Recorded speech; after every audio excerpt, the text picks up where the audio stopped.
कर्ण महाभारत के वीर योद्धाओं में से एक हैं, जिनकी छवि वर्तमान में एक शूरवीर और दानी के रूप में प्रतिस्थापित है।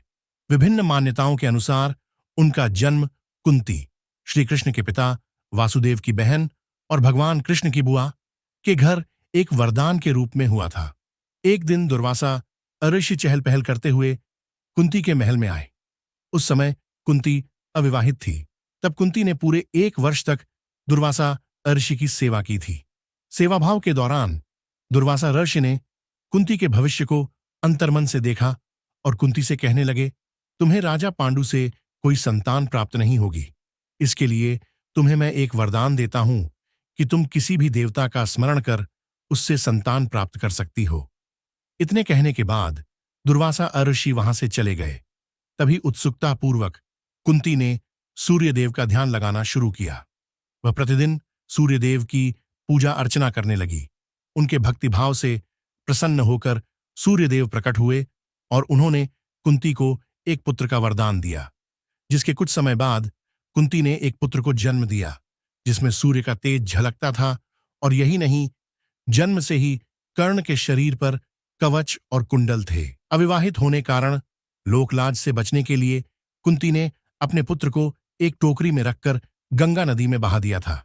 अविवाहित होने कारण लोकलाज से बचने के लिए कुंती ने अपने पुत्र को एक टोकरी में रखकर गंगा नदी में बहा दिया, जहां कुछ ही मीलों दूर महाराज धृतराष्ट्र का सारथी अधिरथ और उनकी पत्नी राधा नदी किनारे कपड्डे धो रहे थे।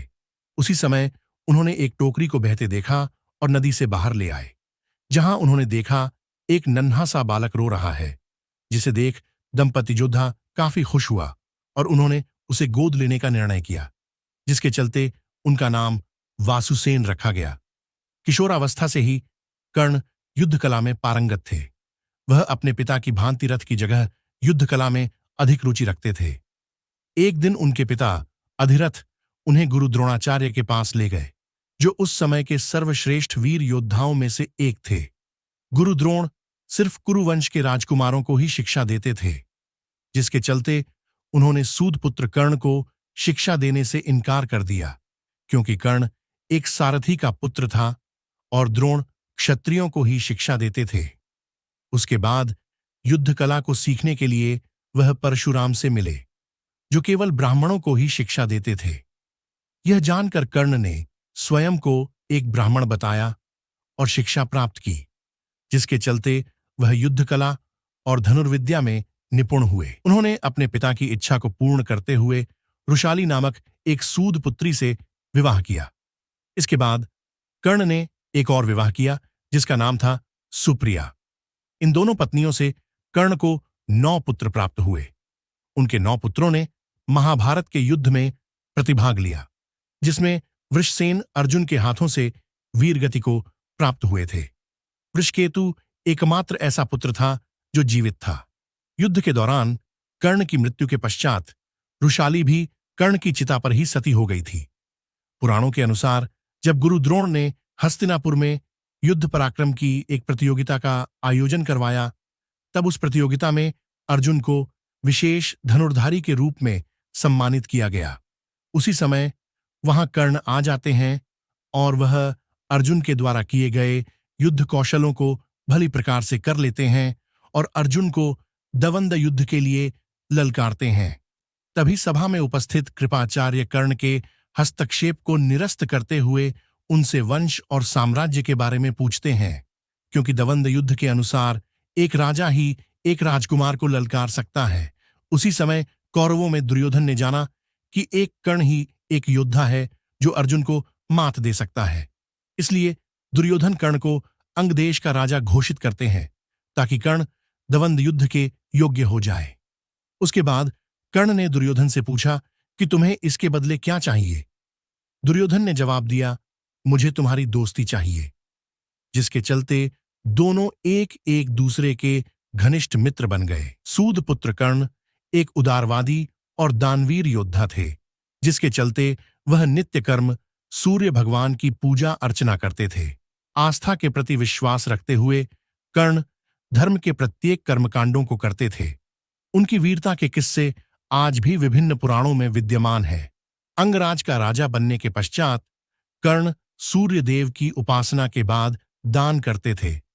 उन्होंने अपनी माता को यह वचन दिया कि महायुद्ध के दौरान वह अर्जुन के अतिरिक्त और किसी पांडव का वध नहीं करूंगा, जिसके चलते उन्होंने अर्जुन के वध के लिए देवराज इंद्र से इंद्रास्त्र भी मांगा था।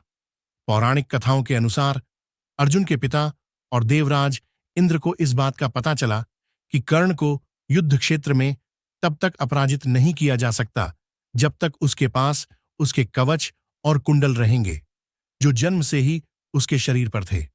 इसलिए जब कुरुक्षेत्र का महायुद्ध शुरू हुआ, तब इंद्र ने एक योजना बनाई और प्रण किया कि वह कर्ण को कवच और कुंडल के साथ युद्ध क्षेत्र में नहीं जाने देंगे।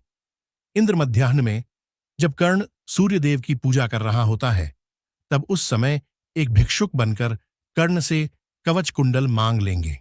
सूर्यदेव इंद्र की इस योजना के बारे में कर्ण को सावधान भी करते हैं, लेकिन वह उन्हें धन्यवाद देकर कहता है कि उस समय यदि कोई उससे प्राण भी मांग ले तो वह मना नहीं करेगा। तब सूर्यदेव कहते हैं कि यदि वह स्ववचनबद्ध है तो वह इंद्र से अमोघास्त्र मांग ले। तब अपनी योजनानुसार इंद्रदेव एक भिक्षुक का भेष बनाकर कर्ण से कवच और कुंडल मांग लेते हैं। चेतावनी मिलने के बाद भी कर्ण मना नहीं करता और खुशी खुशी अपना कवच कुंडल दान कर देता है। तब कर्ण की इस दानप्रियता पर प्रसन्न होकर वह उसे कुछ मांग लेने के लिए कहते हैं, लेकिन कर्ण यह कहते हुए कि दान देने के बाद कुछ मांग लेना दान की गरिमा के विरुद्ध है, मना कर देते हैं। इतना सुनने के बाद इंद्र कर्ण को अपना शक्तिशाली अस्त्र वासवी प्रदान करते हैं, जिसका प्रयोग वह केवल एक बार ही कर सकता था। इसके बाद कर्ण का एक और नाम वैकर्तन पड़ा।